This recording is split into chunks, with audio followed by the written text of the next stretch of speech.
My name is David Gellis. I'm a climate reporter at the New York Times, and I wanted to tell you about a live event I'll be hosting this fall. It's called Climate Forward, and it's happening on September 25th in New York City. My colleagues and I will be speaking with world leaders, activists, innovators, scientists, and more, asking tough questions about the climate crisis and having conversations that just don't take place anywhere else. You can purchase tickets at nytimes.com/events. I'm Sabrina Tavernisi, and this is The Daily. On the first night of the Democratic National Convention, the stage belonged to the man who chose to give it up. Today, I spoke with my colleagues Katie Rogers and Peter Baker about Joe Biden's private pain since stepping aside and his public message here in Chicago. It's Tuesday, August 20th. Is this the line we need to get on? This is the line. Oh, gosh. I'd say we're going to be here 45 minutes or so. Woof. My goodness. At least nice birds and flowers here. Little butterfly. Oh, there it is. I can see the United Center now. See, it's through the... Yeah, but can you see to the front of the line? No. Line.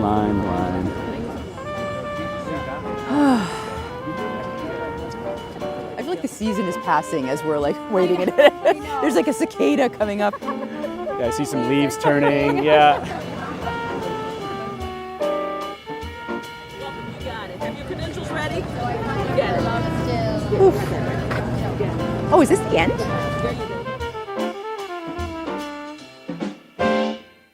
Okay, so we're through the line.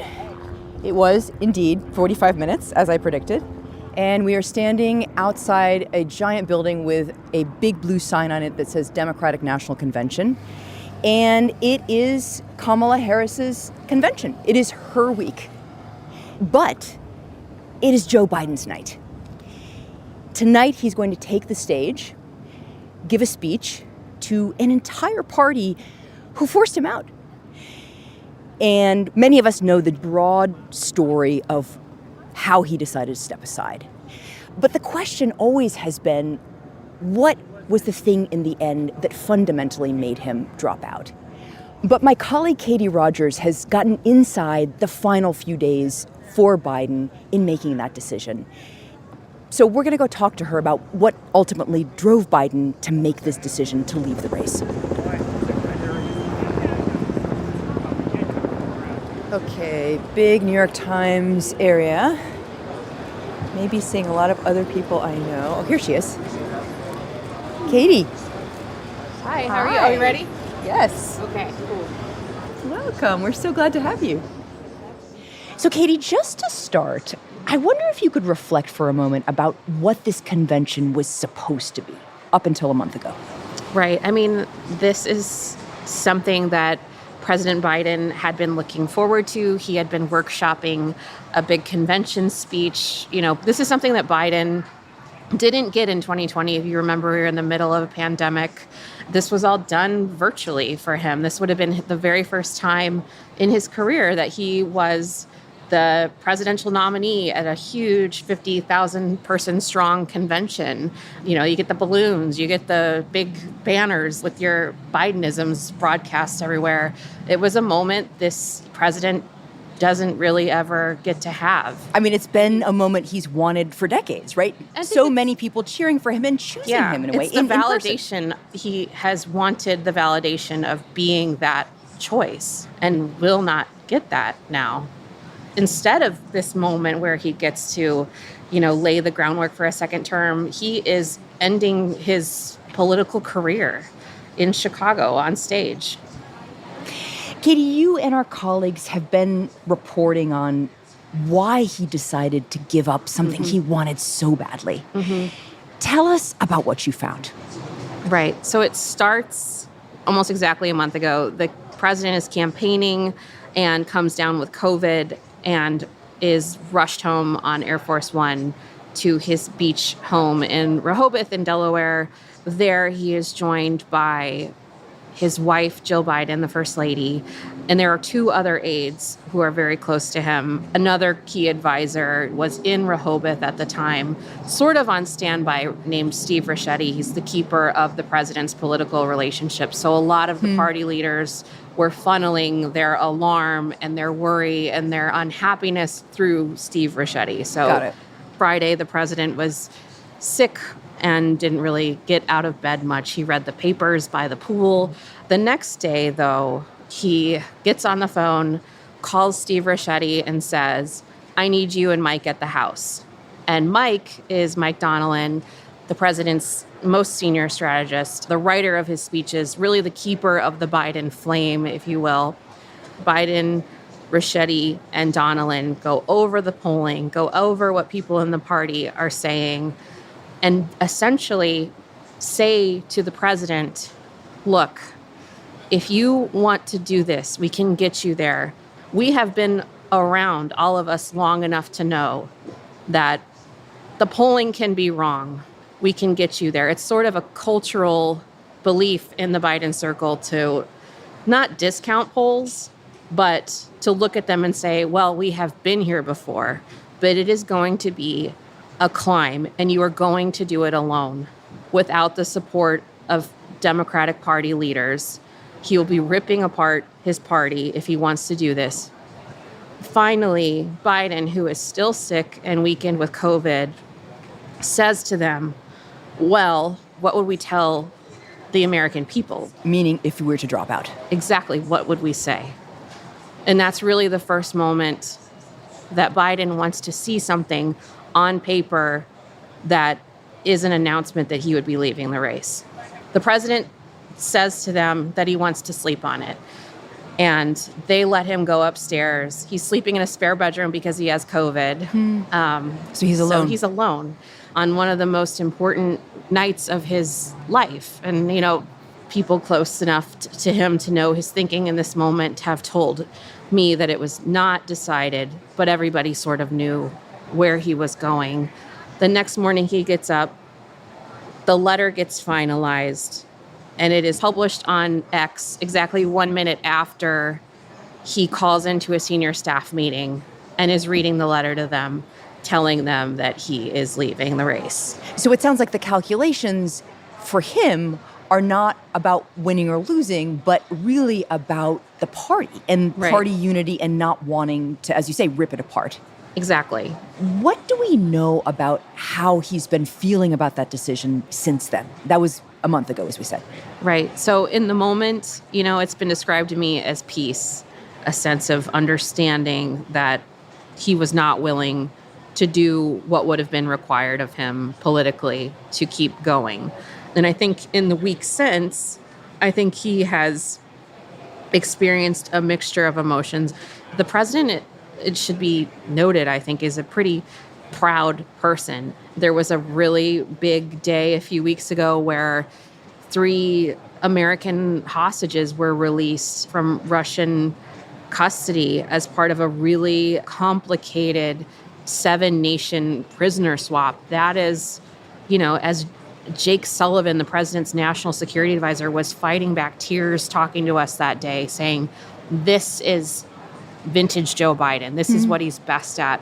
Complicated foreign policy. That was a moment for somebody like Biden to say, hey, I'm still the president. And I was on the tarmac at, midnight when those hostages came off and was talking about the importance of allies, the importance of diplomatic relationships, essentially saying the importance of my experience is this. Yeah. And if you know how he approaches politics, you know that he is saying in that moment, I have value.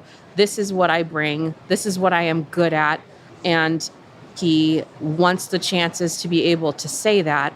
It's like he's sending a message to the people who pushed him out. Effectively. Totally. Yeah. Yes. Yeah. Yes. And speaking of the people who pushed him out, I think there are people close to the president who, have told me as much, saying this party will have to reconcile with what it did to a sitting president who the voters had chosen. And, I think that there is definite resentment frustration, distrust. Former President Obama was somebody who was making a lot of calls to party leaders, including, he was in touch with the vice president in the days before the president decided to drop out. There is definitely a sense of resentment toward Nancy Pelosi, the former House Speaker, for saying things like, well, if he does drop out, I think we should have an open convention, to basically before he's even made the decision to say, well, here's how it could look and what I think. Right. He just sort of is pushed out, right? Right. So one of the things he did is saying, I fully support the vice president as the person to carry on my legacy and to win this election and prevent another term for Trump. And it really shut down talk of other people jumping into this race. She locked it up. There's got to be a land speed record for that.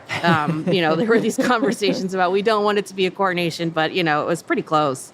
And that is because Biden made the strongest case he could for her at a moment where the Democratic Party had leaders saying, well, let's do this, or I would like this, or maybe this person. And Biden all but said, well, no, we're going with my person. We're going with the vice president I picked. So again, he doesn't want to see this party infighting. He endorses her so that there's not this nasty public battle, right? Exactly. Again, unity. It was a unity play, and it was, again, a fear of his that this would happen should he not really make a strong case for her. And, it's interesting because, the reporting we had leading up was also that he privately did not necessarily believe that Harris could win, and got to this point by the time he decided to leave the race that he clearly believed that she was the one who could. Yeah. So in a way, one way of looking at this convention is that it's not his convention, but he did have a big hand in making it her convention. I think that's right. It's definitely not his big event to headline anymore. He's coming in as not the change candidate that so many Democrats are seeing in Harris now, but as sort of this throwback figure almost that is passing the baton to her. And I think he sees the vice president as somebody who is best positioned to carry forward his legacy. She's taking the baton from me. I saved democracy. She will preserve it.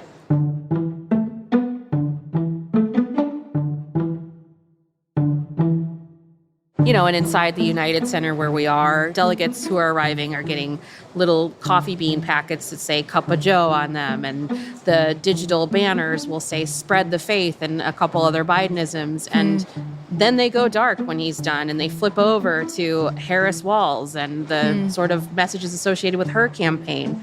So there's a lot of talk of gratitude for him. The thing is, though, is that Joe Biden has been around long enough to understand that the second beat to thank you so much is thank you so much for dropping a campaign that Democratic voters did not believe in. Thank you so much for getting off the stage. And for somebody like him, that has got to be very bittersweet and a tough moment to get through. Katie, thank you. Thank you for having me.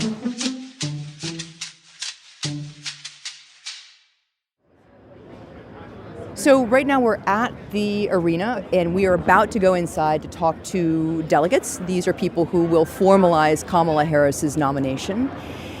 And we are going to talk to them about Joe Biden. How are people seeing him in this moment? Oh my God, hi. Are you a delegate? I am a delegate. Where are you from? Michigan. Michigan. The great state of Michigan. Okay, my name is Sabrina. Hi, This is Sabrina. Rob. Hi, Bob. Nice to meet you. Well, his name is Rob, actually. Oh, Rob. I'll take Bob. That's Bob, fine. Yeah, whatever. Snob. So, a question for you. One word to describe Joe Biden. If you had one word, what would it be? Heroic. Dedicated. Honorable. Courageous. Delawarean? He is an American patriot. He has been such an incredible leader for our nation for years. He's been an amazing public servant. I'm a little misty. I have such affection for him. I was sad, very sad to see him make the decision he made, but he made the right decision for the country. In some ways, does part of you wish he was the nominee still? No. No, because the election is turned on a dime. It's going in the right direction now. It was going in a very bad direction before. I mean, in less than a month, she's turned over this campaign. She's brought people together in just incredible ways. Now, that's not to take away from Joe Biden or to say, I love Joe Biden. How is it going to feel tonight watching him speak? I don't know, but I brought Kleenex. I think we're all here to give him his flowers, to say thank you. We're going to be proud for him. It's a valedictory, and he's deserved it and earned it. I think that there's going to be an incredible outpouring of love, respect, and honor for him. I'm not sad for him. I'm proud of him. I'm in awe of him, really. I am, and I think we're living history right now. I mean, we're living history tonight. I think the history is going to show, wow, what an incredible gift that Joe Biden has given us.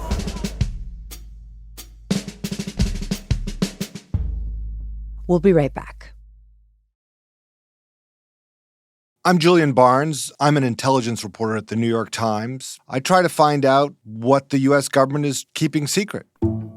Governments keep secrets for all kinds of reasons. They might be embarrassed by the information. They might think the public can't understand it. But we at the New York Times think that democracy works best when the public is informed.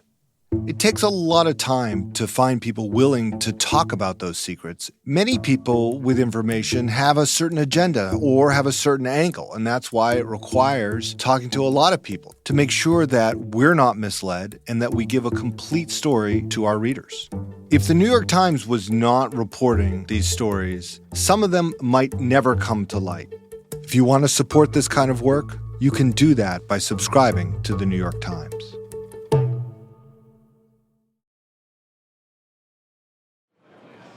So we are walking to the arena from the press center. I'm walking with my friend and admired colleague, Peter Baker. Admirer. I'm an admirer of you. And we are first going to have a conversation, and then we're going to go in to watch Biden's speech together. Okay, so we're going to talk to Peter about what he expects from the speech tonight. What do you expect, Peter? Oh, well, look, it's a really fascinating moment, right? Because Joe Biden has been coming to conventions like this since 1972. He's given a lot of speeches. But this is the first one where he has to basically give a speech saying, I'm done. And it's something he's always resisted. His whole thesis of his political career, his whole life really is, if you're knocked down, you get back up. Well, now he's going to say, okay, this is the end for me after more than 50 years on the public stage. So he's speaking to a couple of different audiences. One, of course, is the audience here in the hall and the national audience watching on television. And he's going to try to frame his accomplishments and pass the torch to Kamala Harris. And then the second audience he's talking to really is history. He's trying to say, who is Joe Biden? What did it matter that he was president for 4 years? Where does he fit in our national story? And it's going to be a really fascinating speech to watch. And what do you make of the fact that it's happening on Monday, the first day of the convention, but, this is the day they've chosen for him? Yeah, Monday is, of course, a demotion, right? He expected to give his speech on Thursday when he was going to accept the nomination. That's the big night. That's the night you want to give a speech. He's been demoted to Monday, which is usually the night for the formers. And you can already see in the last few weeks, if you go to the White House every day or you watch him give his public presentations, what few he's done, you can feel the energy and the power and the attention drifting away from him. And it's a palpable thing when a president becomes a lame duck. And you really have seen it these last few weeks. And now tonight, he'll get up there, he'll give his speech, and then he's going to get on a plane later tonight, and he's going to head off to California, and he won't be here for the rest of the convention. He's going to literally cede the stage to Kamala Harris. And it's the symbolic way the Democratic Party is going to say, we're moving on. All right, the Joe Biden era is essentially over now, and we're moving on to the Kamala Harris era. And he will be on vacation. You won't see him in public really again until Labor Day. I guess, Peter, it is really a fundamentally human moment that we're witnessing here, right? I mean, this is a man who had all of these years in public service, and the one thing he wanted most in the world was this, that he's now giving up. And that feels really just in the sweep of history pretty remarkable and a very human moment. Yeah, it really is. In some ways, it's the most human story. It's actually all of our story, because all of us eventually are going to run out of time, right? He has been in public life for a half century, more than any other president before him, by the way. He has been running for president since a lot of the people in this arena were children. His first campaign was in 1987. His second one, of course, was in 2008. He didn't win either time. Finally, he wins in 2020. And so to say, okay, I'm going to give it up after spending a lifetime of trying to get there, it goes against the grain. It just is completely against everything that he sees in himself. His life has been full of tragedy and setback, followed by comeback and resilience. And here is the first time he is not bouncing back. So he's done the one thing that he prided himself on never doing. But at some point, you cannot outrace time. You cannot outrace the impact of age. And as much as he wanted to stay on the stage, his time has come, and he's had to accept that. And it's not an easy thing to do, but tonight kind of brings that to the fore in a very public way. And he's, I think, going to use his opportunity to frame that exit. Okay, let's watch that speech. Let's watch.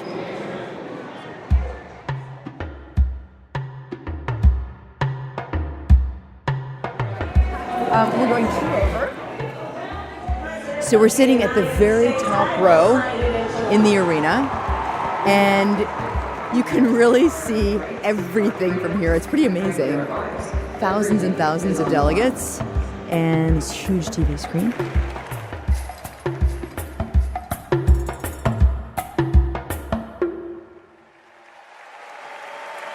And now, I would like to introduce my father, your 46th President of the United States, Joe Biden.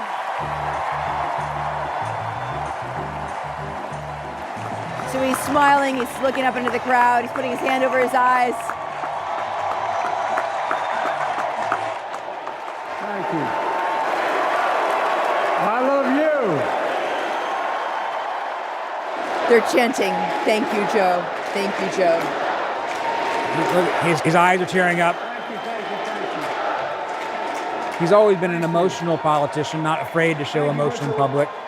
This has got to be one of the most emotional moments of his political career. My fellow Americans, nearly 4 years ago, in winter, on the steps of the Capitol, on a cold January day, I raised my right hand and I swore an oath to you and to God to preserve, protect, and defend the Constitution and to faithfully execute the office of the President of the United States. In front of me was the city surrounded by the National Guard. Behind me, a Capitol just 2 weeks before had been overrun by a violent mob. But I knew then, from the bottom of my heart, that I knew now, there is no place in America for political violence. None. Biden's presidency has been rooted in that January 6th attack and the aftermath basically for 4 years. And in a way, Kamala Harris is going to run a different campaign because rather than talk about the past, she's trying to say that she's about the future. As important as January 6th is, a lot of Americans want to move on. And the difference between his approach to it and hers is rather striking. I stand before you now on this August night to report that democracy has prevailed. Democracy has prevailed is the line he used in his inauguration address in January 2021. And now democracy must be preserved. This was the reason he gave to run, right? This is the reason he gave to run in 2020. It's the same narrative and it's the same, evaluation of where we are as a country. In effect, he's trying to say this is the battle that we have to wage. And even though he's not going to be the one waging it now going forward, he's telling these Democrats that they have to continue the fight. I also ran to rebuild the backbone of America, the middle class. So here he's moving on to legacy? Yeah, he's moving on to legacy. He wants to talk about what he has done in these last 3 years on legislation, on foreign policy, presumably, on domestic policy. We have done that. And many of those jobs in the so-called fabs, the buildings that make the chips, that's being constructed now. And guess what? The average salary in those fabs, size of a football field, will be over $100,000 a year, and you don't need a college degree. That's been a big thing for him, a big priority the last 4 years, talking about jobs for people who don't have a college degree, trying to move Democrats away from the idea that they're elites and that they only care about people who are highly educated. And it's coming at a time when the demographics have changed. The Republicans have become the party of the less educated voters, and the Democrats have become the party of the more educated voters. And he's trying to recapture that old Democratic appeal to working class Americans. And those are his roots, in fact. Those are his roots, right? Scranton Joe, as he conceives himself. Meanwhile, we made the largest investment, Kamala and I, in public safety ever. Now, the murder rate is... So he just mentioned Kamala and I, but here we are about half an hour into this speech, and he really hasn't gotten around to talking about her yet. Not yet. He's made a couple of passing references to her, but he hasn't yet given us the torch-passing part of the speech. Kamala and I are committed to strengthening legal immigration, including protecting dreamers and more. Again, in reference to Kamala, but kind of... But again, in as passing, a subsidiary as a subsidiary, right? Kamala and I, and then moves on. We haven't yet heard him talk about who she is, what she's done as vice president. He's not giving us a pitch. No, he presumably will before it's over, but this is not a speech yet about Kamala. The brave service members who gave their lives to this country, he called them suckers and losers. Who in the hell does he think he is? Who does he think he is? There's no words for a person. They are not the words of a person not worthy of being commander-in-chief, period. Not then, not now, and not ever. I mean that. I mean that from the bottom of my heart. He's talked more about Trump tonight so far than he has about Kamala Harris, because I think he expected to give a speech tonight making the case against Trump, right? That he wanted to make that case himself for his own candidacy. And in that sense, a lot of the speech is the speech he might have given a month ago, except that one key line. I accept your nomination. Folks, I've got 5 months left in my presidency. I've got a lot to do. I intend to get it done.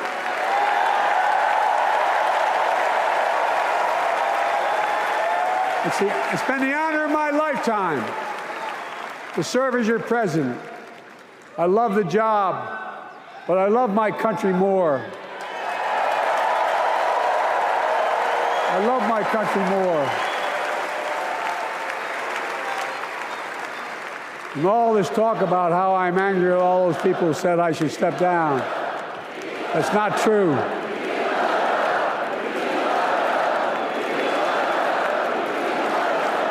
I love my country more, and we need to preserve our democracy. In 2024, we need you to vote. We need you to keep the Senate.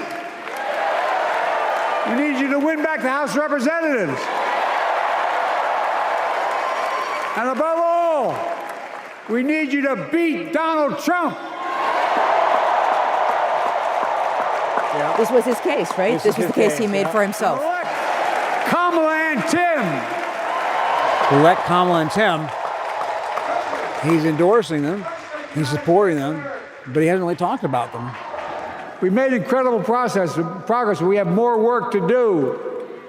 And Kamala and Tim will continue to take on corporate greed and bring down cost of food.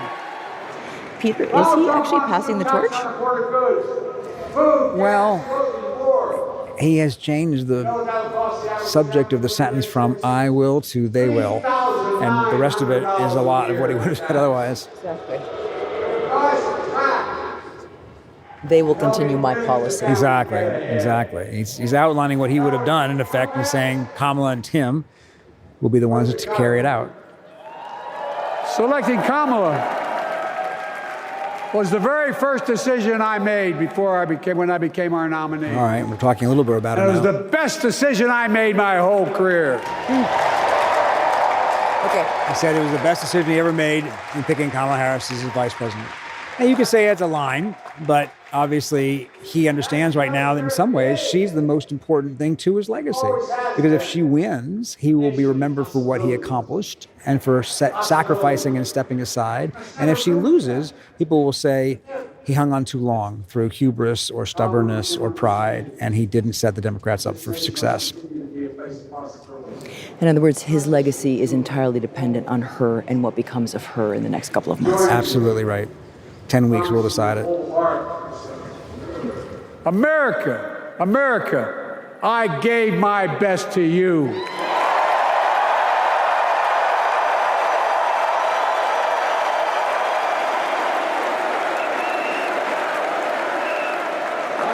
So this is the final moment. The bookends of an extraordinary political career, whether you support him or not. It's an American story. We're the United States of America. This is the line he always uses to finish his speeches. And there's nothing we cannot do when we do it together. God bless you all, and may God protect our troops. Oh, the crowd is roaring. He turns around, looks behind him. So about 48 minutes. Yep. Long speech. It's now well after midnight in the East. Yep. But, you know, the crowd here was appreciative, even if some of them began to drift away. Behind him and behind Jill are graphics saying, "Thank you, Joe," and "We love Joe."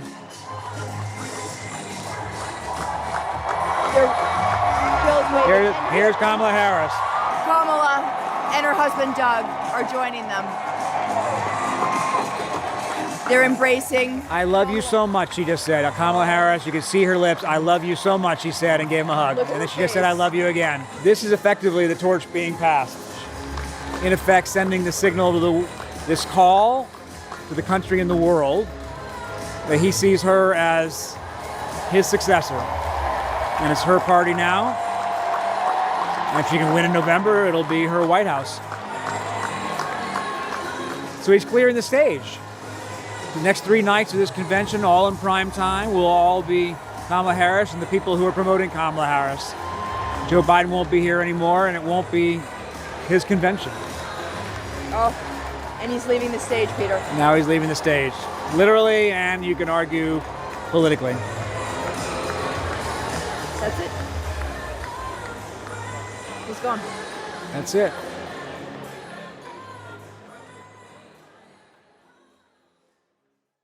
We'll be right back.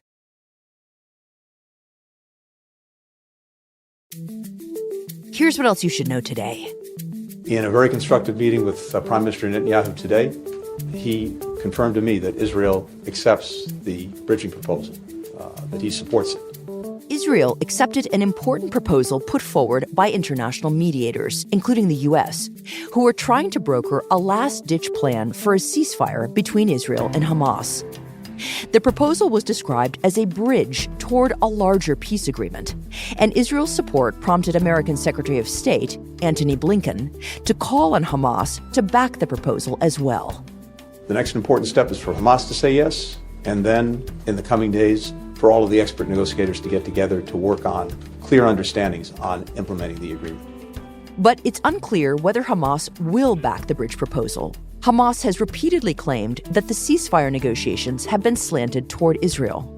And in a sign of its skepticism, the group's military wing carried out a provocative suicide bombing in Tel Aviv on Sunday night. Today's episode was produced by Rob Zipko, Lindsay Garrison, Carlos Prieto, Stella Tan, and Jessica Chung. It was edited by Rachel Quester and Paige Cowett. Contains original music by Marian Lozano, Dan Powell, Corey Schruppel, and Rowan Niemisto, and was engineered by Chris Wood. Our theme music is by Jim Brunberg and Ben Landsverk of Wonderly.